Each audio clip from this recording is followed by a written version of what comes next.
તો અમદાવાદના income ટેક્સમાં Gandhi bridge underpass બંધ થયો છે। સંત સરોવરમાંથી 1,20,000 ક્યુસેક પાણી છોડાયું છે।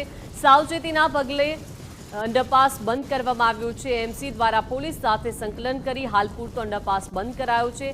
વાહન ચાલકોને શાહપુર તરફ ડાયવર્ઝન આપવામાં આવ્યું છે।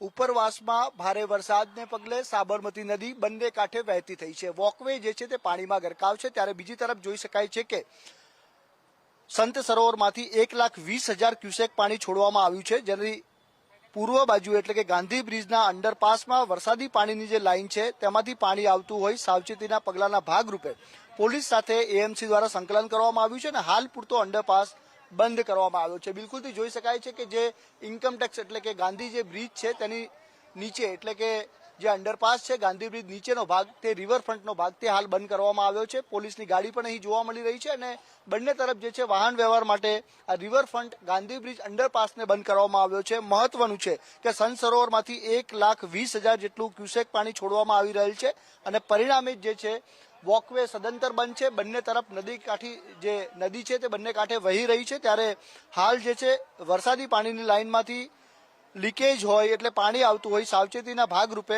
પોલીસ સાથે સંકલન કરી બિલકુલથી પોલીસની ગાડી પણ જોવા મળી રહી છે અને બંને તરફ જે છે બેરિકેડ મારી અને અંડરપાસને બંધ કરવામાં આવ્યો છે। પાણીનું પ્રમાણ વધે તો કોઈ પણ પ્રકારની જનહાનિ ન થાય, અસુવિધા ન સર્જાય તે માટે હાલ આ વાહન વ્યવહાર માટે ગાંધી બ્રિજ અંડરપાસને સદંતર બંધ કરવામાં આવ્યો છે।